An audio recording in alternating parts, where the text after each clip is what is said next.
నమస్కారం, n times కి స్వాగతం. హెడ్లైన్ చూద్దాం.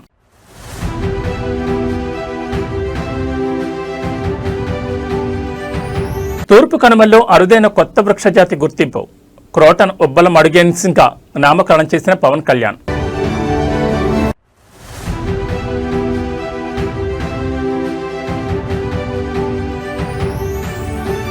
తెలంగాణ కాంగ్రెస్ లో కొత్త సమీకరణాలు. ఢిల్లీ వేదిక ఆసక్తికర పరిణామాలు.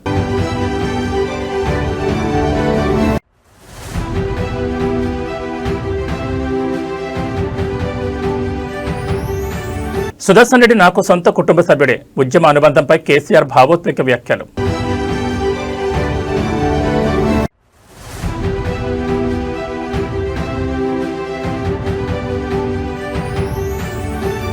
తెలంగాణకు పొంచి ఉన్న తీవ్ర వరద ముప్పు. తాలిపేర్ ప్రాజెక్టు 24 గేట్ల ఎత్తివేత. ఇక డీటెయిల్స్ చూస్తే తిరుపతి జిల్లా పరిధిలోని తూర్పు కనుమల్లో అరుదైన నూతన వృక్ష జాతిని అటవీశాఖ అధికారులు పరిశోధకులు గుర్తించారు. ఉబ్బలమడుగు జలపాతానికి సమీపంలోని కంబకం కొండల్లో కనుగొన్న యుఫోబియేసి కుటుంబానికి చెందిన ఈ మొక్కకు ఆంధ్రప్రదేశ్ ఉప ముఖ్యమంత్రి అటవీ పర్యావరణ శాఖ మంత్రి పవన్ కళ్యాణ్ క్రోటన్ ఉబ్బలమడుగెన్సిస్ గా నామకరణం చేశారు. ప్రధాన అటవీ సంరక్షణాధికారి పివి చలపతిరావు మరియు ఆయన పరిశోధనా బృందం నిర్వహించిన ఫీల్డ్ సర్వేలో ఈ నూతన జాతి వెలుగులోకి వచ్చింది. అద్భుతమైన సుగంధ పరిమళాలు వెదజల్లే ఆకులు ఉన్న ఈ మొక్కను పవన్ కళ్యాణ్ ప్రత్యేకంగా పరిశీలించి అభినందించారు. క్రోటన్ ఆరోమెటికస్ అనే సమీప జాతితో పోలిస్తే ఇది ప్రత్యేకమైన నిర్మాణం మరియు పునరుత్పత్తి లక్షణాలను కలిగి ఉన్నట్లు శాస్త్రీయంగా నిర్ధారించారు. ఈ కొత్త జాతి మొక్క అత్యంత పరిమిత ప్రాంతంలో మాత్రమే ఉండడం, ఆవాసాలకు ముప్పు పొంచి ఉండడంతో దీని అంతరించిపోయే ప్రమాదంలో ఉన్న జాతిగా పరిశోధకులు వర్గీకరించారు. తూర్పు కనుమలలో ఉండే అపారమైన జీవ వైవిధ్యాన్ని, పర్యావరణ సంరక్షణ పట్ల కూటమి ప్రభుత్వానికి ఉన్న నిబద్ధతను ఈ ఆవిష్కరణ చాటి చెప్తోందని అధికారులు వెల్లడించారు. తూర్పు కనుమల్లో ఇలాంటి నూతన జాతుల రక్షణకు అటవీశాఖ ప్రత్యేక చర్యలు చేపడుతోంది. తెలుగుదేశం పార్టీ శ్రేణులతో నిర్వహించిన ప్రత్యేక కార్యక్రమంలో మంత్రి నారా లోకేష్ వైఎస్ఆర్సీపీపై విరుచుకుపడ్డారు. మన పార్టీలాగే వైసీపీ కూడా అనుబంధ విభాగాలున్నాయని, కాకపోతే వాటి పేర్లు వేరంటూ ఎద్దేవా చేశారు. గొడ్డలి, విధ్వంసం, బూతులు తిట్టడమే ఆ పార్టీ విభాగాలుగా మారాయని తీవ్రస్థాయిలో విమర్శించారు. ఈ సందర్భంగా నారా లోకేష్ మాట్లాడుతూ తెలుగుదేశం పార్టీ సిద్ధాంతాలకు వైసీపీ వైఖరికి ఉన్న వ్యత్యాసాన్ని ప్రజలకు స్పష్టంగా వివరించాల్సిన బాధ్యత కార్యకర్తలపై ఉందన్నారు. వైసీపీ యువ నాయకత్వంలో కేవలం నేరగాళ్లకు, విద్రోహ చర్యలకు పాల్పడే వారికే ప్రాధాన్యత ఇస్తున్నారని, ఈ నిజాన్ని ప్రజాక్షేత్రంలో ఎండగట్టాలని పిలుపునిచ్చారు. కూటమి ప్రభుత్వం చేపడుతున్న అభివృద్ధి సంక్షేమాన్ని ప్రజల్లోకి తీసుకెళ్లడంతో పాటు గత ప్రభుత్వ హయాంలో జరిగిన విధ్వంసాన్ని, ఆ పార్టీ అనుబంధ విభాగాలు చేసిన అరాచకాలను సోషల్ మీడియా మరియు క్షేత్రస్థాయి వేదికగా ఎప్పటికప్పుడు ప్రజలకు గుర్తు చేయాలని శ్రేణులకు లోకేష్ మార్గదర్శనం చేశారు. నారా లోకేష్ చేసిన ఈ వ్యాఖ్యలతో ఏపీ రాజకీయాల్లో మరోసారి మాటలు మొదలయ్యాయి.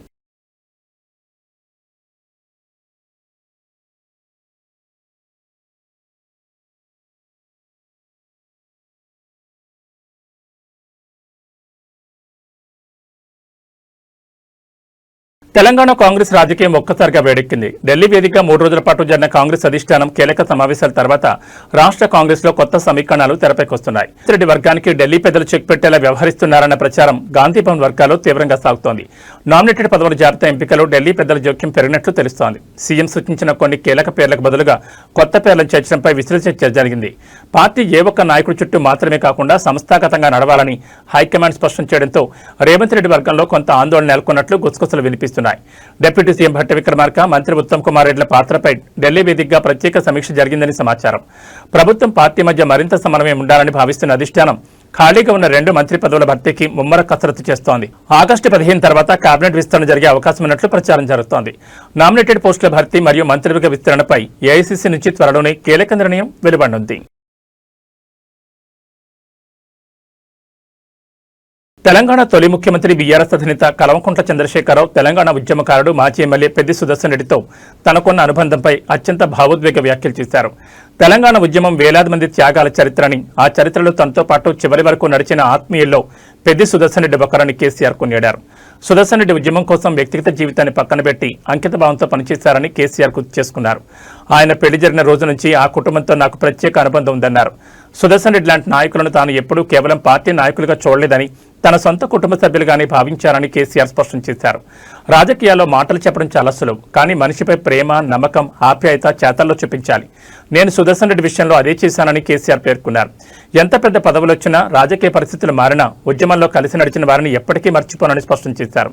పదవులు వస్తాయి పోతాయి, కానీ కలిసి చేసిన పోరాటం జీవితాంతం నిలిచిపోతుందని కేసీఆర్ వ్యాఖ్యానించారు.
కేంద్ర ప్రభుత్వం మరియు పోలీసుల తీరుపై సీజేపీ ఫౌండర్ అభిజిత్ దీప్కే తీవ్రస్థాయిలో విరుచుకుపడ్డారు.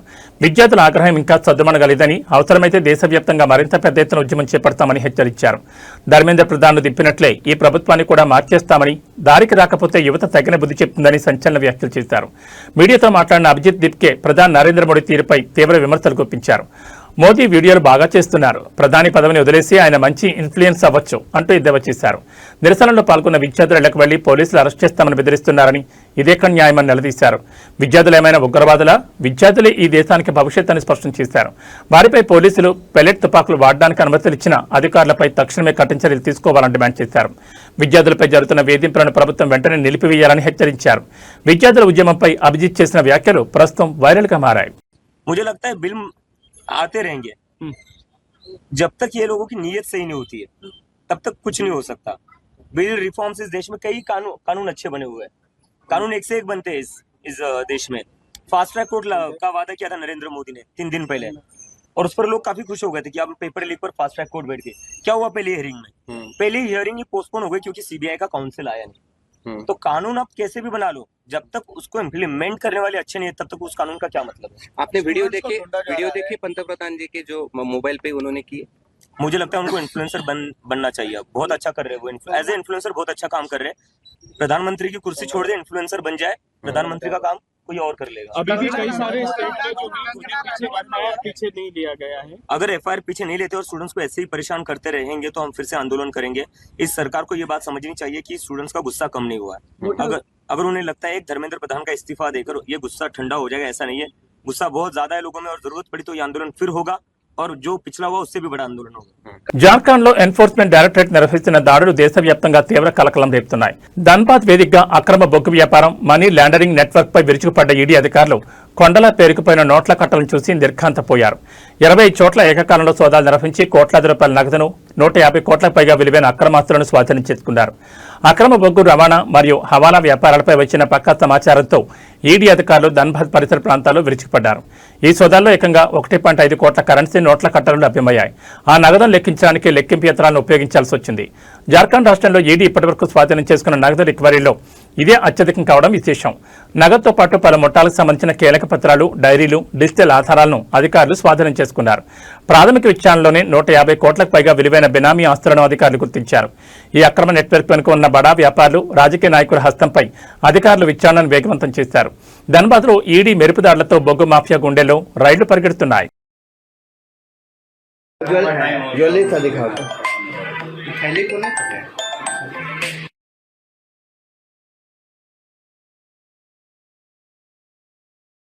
వైఎస్ఆర్సీపీ అధినేత మాజీ ముఖ్యమంత్రి వైఎస్ జగన్మోహన్ రెడ్డి శ్రీకాకుళం పర్యటనపై చంద్రబాబు ప్రభుత్వం విధించిన ఆంక్షలపై వైఎస్ఆర్సీపీ తీవ్రంగా మండిపడింది. మాజీ మంత్రి సీదిరి అప్పలరాజును పరామర్శించేందుకు వెళుతున్న జగన్ పర్యటనను ప్రభుత్వం ఉద్దేశపూర్వకంగానే అడ్డుకుంటోందని వైఎస్ఆర్సీపీ రాష్ట్ర అధికార ప్రతినిధి కొండా రాజీవ్ గాంధీ తీవ్ర ఆరోపణలు చేశారు. మీడియాతో మాట్లాడిన కొండా రాజీవ్ గాంధీ జగన్ కాన్వాయ్ను కేవలం 8 వాహనాలకే పరిమితం చేయడం, రోడ్లపై బారికేడ్లు ఏర్పాటు చేసే నాయకులను, కార్యకర్తలను నిలువరించడం ఏంటని ప్రశ్నించారు. జగన్ను కలిసేందుకు వస్తున్న వేలాది మంది ప్రజలను, ఇతర జిల్లాల నాయకులను పోలీసులు దారిలోనే అడ్డుకుంటున్నారని ధ్వజమెత్తారు. పోలీసుల వైఖరి భద్రతా చర్యల పరిధిలోకి రాదని, ఇది ముమ్మాటికి రాజకీయ నిర్బంధమేనని కొండా రాజీవ్ విమర్శించారు. ప్రతిపక్ష నేత పర్యటనకు ప్రజల నుంచి వస్తున్న అపూర్వ స్పందన చూసి ఓర్వలేకి చంద్రబాబు ప్రభుత్వం ఇటువంటి వింత ఆంక్షలు విధిస్తోందని, ప్రతిపక్షాల గొంతు నొక్కాలను చూస్తే ఊరుకునేది లేదని హెచ్చరించారు. వైఎస్ఆర్సీపీ ఆరోపణతో శ్రీకాకుళం జిల్లా వ్యాప్తంగా రాజకీయ వాతావరణం మరింత వేడెక్కింది. వస్తుంటే ఈ ప్రభుత్వానికి ఎందుకో గుండెల్లో రైళ్లు పరిగెడుతున్నాయి. జగన్మోహన్ రెడ్డి పర్యటన నిమిత్తం ఆయన చూసేందుకు వచ్చే పార్టీ కార్యకర్తలు, అభిమానులు వేలాదిగా విశాఖపట్నం ఎయిర్పోర్ట్ తరలి వస్తుంటే మాత్రం ఈ కూటమి ప్రభుత్వం ఎక్కడికక్కడ ఆంక్షలు విధిస్తుంది. ఎక్కడికక్కడ పార్టీ శ్రేణుల్ని, ఆయన అభిమానుల్ని అడ్డుకునేటటువంటి దిక్కుమాల కార్యక్రమాలు చేస్తుంది. నేను అడుగుతున్నాను ఈ కూటమి ప్రభుత్వాన్ని, ఎందుకు జగన్మోహన్ రెడ్డి గారి పర్యటన మీద కక్ష సాధిస్తున్నారు? ఎందుకు ఈ రకమైనటువంటి ఇబ్బందులు పెడుతున్నారు? జగన్మోహన్ రెడ్డి గారు అనే వ్యక్తి బయటకు వచ్చి మాట్లాడితే ఆయన అడుగులే పిడుగులై మీ అబద్ధాలను బద్దలు కొట్టి నిజాలను, వాస్తవాలను రాష్ట్ర ప్రజలకు మరింత చేరువుగా తీసుకెళ్తారనే ఒక భయంతోనే ఈ రోజు కూటమి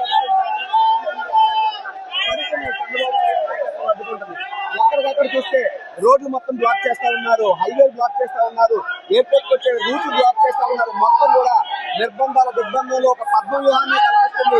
ఈ రోజు విశాఖపట్నం మొత్తం కూడా జగన్మోహన్ రెడ్డి పర్యటన రూట్ ఏదైతే ఇచ్చారో అంతా కూడా బ్లాక్ చేస్తా ఉన్నారు. నేను అడుగుతున్నా ఈ కూటమి ప్రభుత్వాన్ని, ఎందుకు జగన్మోహన్ రెడ్డి గారు వస్తున్నారంటే ఆయన అభిమానులు, పార్టీ కార్యకర్తలు, ప్రజలు ఆయన చూడడానికి వస్తున్నారు తప్పితే వీరంతా ఏమి సంఘ విద్రోహ శక్తులు కాదు కదా. జగన్మోహన్ రెడ్డి గారు మేము ఎవరిని రెచ్చగొట్టే తోరణతో మాట్లాడే వ్యక్తులు కాదు కదా.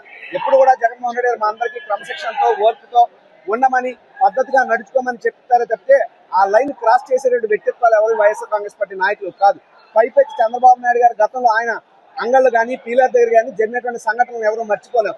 వాస్తవానికి ప్రజలు రొచ్చగొట్టే చంద్రబాబు నాయుడు గారు, సంఘటనలు దుర్ఘటనలు జరిగేలా చేసే చంద్రబాబు నాయుడు గారు తప్ప ఎప్పుడు కూడా వైఎస్ఆర్ కాంగ్రెస్ పార్టీ మీటింగ్ లో కానీ ఏ రకమైనటువంటి దుర్ఘటనలు, అవాంఛనీయ సంఘటనలు జరగలేదు. మరి ఈ రోజు ఎందుకు ఇంత భయపడతారు? సాక్షాత్ ఒక ఎస్పీ గారు వచ్చి ఒక మాజీ ముఖ్యమంత్రి కాన్వేలో 8 వాహనాలు ఉండాలని రూల్ పెట్టడం ఏంటి? ఎంతమంది రావాలని ఆపడం ఏంటి?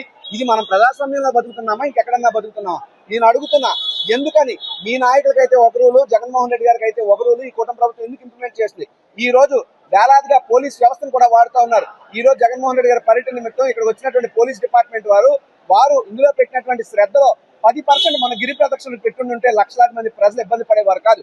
గిరి ప్రదక్షిణలు అట్టర్ ఫెయిల్యూర్ అయినటువంటి పోలీస్ డిపార్ట్మెంట్ ని ఈ రోజు జగన్మోహన్ రెడ్డి గారి పర్యటన అడ్డుకోవడానికి మాత్రం అద్భుతంగా ఈ కూటమి ప్రభుత్వం ఎందుకు వినియోగిస్తుంది అంటే పోలీస్ వ్యవస్థను అడ్డుపెట్టుకుని రాజకీయాలు చేస్తున్నారు తప్ప ప్రజా పరిపాలన గాలికి వదిలేశారని చెప్పడానికి ఇంత మించిన ఉదాహరణ ఇంకేం కావాలి? సాక్షాత్ ఎవరైతే మాజీ మంత్రి అయినటువంటి సింగిరి అప్పలరాజు గారి మీద మీరు అక్రమ కేసులు పెడితే అవి తప్పులు, కక్ష సాధింపులు అని చెప్పడానికి, వారికి నేనున్నానని ఒక భరోసాను, ధైర్యాన్ని ఇవ్వడానికి జగన్మోహన్ రెడ్డి గారు వెళ్తే ఆ యొక్క పర్యటన మీద ఇంత ఉక్కుపాదం మోపాల్సిన అవసరం ఏముంది? అంటే జగన్మోహన్ రెడ్డి గారిని చూస్తేనే ఈ కూటమి ప్రభుత్వం గజగజలాడిపోతుంది, జగన్మోహన్ రెడ్డి గారి పేరు కలిస్తేనే ఉలిక్కి పడుతుందని చెప్పడానికి ఈ యొక్క సంఘటన ఒక ఉదాహరణ అని చెప్పి తెలియజేస్తూ పోలీస్ డిపార్ట్మెంట్ కూడా రిక్వెస్ట్ చేస్తున్నాం, దయచేసి ప్రజాస్వామ్యబద్ధంగా ఉండండి. ఎవరో పసుపు పార్టీ నాయకులు చెప్పారని చెప్పి మీరు మీద వేసుకుంటే అది ప్రజాస్వామ్యానికి అంత మంచిది కాదు. పోలీస్ వ్యవస్థ పట్ల మాకు గౌరవం ఉంది, పోలీసులు మేము సహకరిస్తాం, మాకు కూడా పోలీస్ డిపార్ట్మెంట్ సహకరించాలని చెప్పి ఈ సందర్భంగా విజ్ఞప్తి చేస్తున్నాం. తెలంగాణకు తీవ్ర వరద ముప్పు పొంచి ఉంది. ఎగువన ఉన్న ఛత్తీస్గఢ్ ప్రాంతంలో కురుస్తున్న భారీ వర్షాల ప్రభావంతో భద్రాద్రి కొత్తగూడెం జిల్లా చర్ల మండలంలోని తాలిపేర్ ప్రాజెక్టుకు భారీగా వరద నీరు చేరుతోంది. ఇన్ఫ్లో గంటకు పెరుగుతుండటంతో ప్రాజెక్టు అధికారులు అప్రమత్తమై నీటిని దిగువకు విడుదల చేస్తున్నారు. తీర ప్రాంత ప్రజలు జాగ్రత్తగా ఉండాలని అధికారులు హెచ్చరికలు జారీ చేశారు. ప్రస్తుతం తాలిపేర్ ప్రాజెక్టులోకి ఏకంగా 93,632 క్యూసెక్ల వరద నీరు చేరుతోంది. దీంతో ప్రాజెక్టు భద్రతను దృష్టిలో ఉంచుకుని అధికారులు 24 రేడియల్ క్రిస్ట్ గేట్లను ఎత్తివేసి 98,761 క్యూసెక్ల నీటిని గోదావరి నదిలోకి విడుదల చేస్తున్నారు. ప్రాజెక్టు గరిష్ట నీటి మట్టం 74 మీటర్లు కాగా ప్రస్తుత నీటి మట్టం 72.5 మీటర్లకు చేరుకుంది. తాలిపేరు నుంచి భారీగా నీటిని వదలడంతో గోదావరి నదిలో నీటి మట్టం వేగంగా పెరుగుతోంది. చర్ల, భద్రాచలం పరిసర ప్రాంతాల్లోని దిగువ ప్రాంత ప్రజలు, లంక గ్రామాల ప్రజలు నదీ పరివాహక ప్రాంతాలకు వెళ్లొద్దని ప్రాజెక్టు అధికారులు సూచిస్తున్నారు. మత్స్యకారులు వేటకు వెళ్లకూడదని హెచ్చరికలు జారీ చేశారు. పరిస్థితిని ఎప్పటికప్పుడు రెవెన్యూ, పోలీస్ మరియు నీటిపారుదల శాఖ అధికారులు పర్యవేక్షిస్తున్నారు.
తెలంగాణ కాంగ్రెస్ సీనియర్ నేత టీపీసీసీ వర్కింగ్ ప్రెసిడెంట్ జగ్గారెడ్డి చేసిన వ్యాఖ్యలు రాష్ట్ర రాజకీయాల్లో తీవ్ర సంచలనం రేపుతున్నాయి.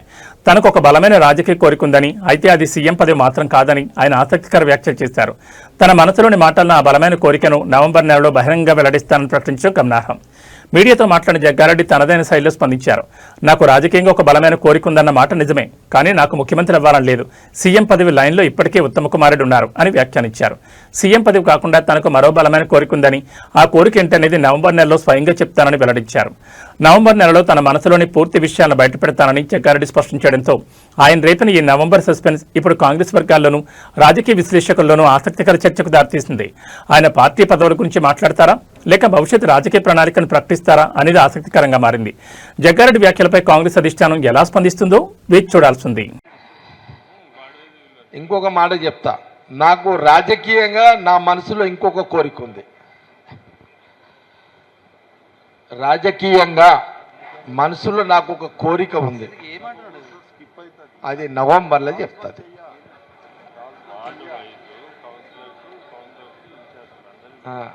రియల్ అన్న, వెరీ సీరియస్ ఇది. ఈ నవంబర్ నాకు ఒక రాజకీయమైన అది కాదు, ఏది మీరు అనుకుంది కాదు, మీరేదో అనుకుంటున్నారు అది కాదు, సీఎం సబ్జెక్ట్ కాదు కాదు సీఎంది చెప్తి కదా. ఇప్పుడు సీఎం రేవంత్ రెడ్డి ఉన్నాడు, ఆయన ఇంకేదో 5 ఏళ్ళు అంటున్నాడు, మళ్ళీ ఉత్తమ్ రెడ్డి మళ్ళీ ఆయన ట్రై చేస్తాడు ఇప్పటికీ. ఇక వాళ్ళ పంచాయతీ, మనకు సంబంధం లేదు, అది మనం దాంట్లో పోము. కానీ నాకు పొలిటికల్ ఇంకొక డిజైన్ ఖతర్నాక్ ఉంది. అది ఇదే నెల, జూలై ఆగస్ట్ సెప్టెంబర్ అక్టోబర్, ఈ 3 నెలల, అంటే ఈ జూలై అయిపోయినా ఇప్పుడు 29, జూలై ఆగస్ట్ సెప్టెంబర్ అక్టోబర్, ఈ 4 నెలల్లో కొంత రాజకీయపరమైన కొంత క్లారిటీ వస్తుంది నాకు. ఆ క్లారిటీలో క్లారిటీ ఉంటే నవంబర్లో 2 రకాలుగా ఉంటాయి. ఒకటి, మనసులో ఏముందని చెప్పే పరిస్థితి వస్తుందా, అప్పుడు ఇప్పుడు ఇట్లా మార్చి చెప్పిన ఇట్లా చెప్పే పరిస్థితి వస్తుందా ఉంటుంది. నేను ఎందుకంటే నాకు 24/24 పొలిటికల్, నేను పబ్లిక్ పాలిటిక్స్, నో ఫ్యామిలీ, భార్య పిల్లలు ఉండదు నాకు, పబ్లిక్ పాలిటిక్స్. విన్నావా, ఇది నా లైన్ ఉంటుంది ఎప్పుడు. కాబట్టి మళ్ళీ మీతోటి నవంబర్లో షేర్ చేస్తా. Global star mega power star Ram Charan అభిమానులకు ఉపశమనం కలిగించే తీపి కబర్ అందింది. రామ్ చరణ్ చేతికి జరిగిన శస్త్రచికిత్స విజయవంతంగా పూర్తయింది. వైద్యుల చికిత్స అనంతరం చరణ్ కోలుకోవడంతో మెగాస్టార్ చిరంజీవి తన కుటుంబ సమేతంగా కోయంబత్తూరు నుంచి ప్రత్యేక విమానంలో హైదరాబాద్ చేరుకున్నారు. గత కొన్ని రోజులుగా చరణ్ చేతికి సంబంధించి చిన్నపాటి సమస్య ఉండడంతో వైద్యుల సలహా మేరకు శస్త్రచికిత్స పూర్తి చేసుకున్నారు. కోయంబత్తూరులోని ప్రముఖ ఆసుపత్రిలో నిపుణులైన వైద్య బృందం ఈ శస్త్రచికిత్సను విజయవంతంగా పూర్తి చేసినట్టు తెలుస్తోంది. ప్రస్తుతం చరణ్ ఆరోగ్యం నిలకడగా ఉండడంతో మెగాస్టార్ చిరంజీవి, ఉపాసన, సుస్మిత కొణిదెల సహా ఇతర కుటుంబ సభ్యులతో కలిసి హైదరాబాద్ చేరుకున్నారు. చరణ్ శస్త్రచికిత్స విజయవంతం కావడంతో మెగా అభిమానులు, సినీ ప్రముఖులు ఆనందం వ్యక్తం చేస్తున్నారు. తమ ప్రియతమ కథానాయకుడు త్వరగా పూర్తిగా కోలుకొని మళ్లీ అదే ఎనర్జీతో సరికొత్త షూటింగ్లతో తమ ముందుకు రావాలని సోషల్ మీడియా వేదికగా మనస్ఫూర్తిగా కోరుకుంటూ గెట్ వెల్ సూన్ మెసేజ్లతో పోస్టులు పెడుతున్నారు. చరణ్ త్వరలోనే తన రాబోయే ప్రాజెక్టుల షూటింగ్లో పాల్గొనున్నారు.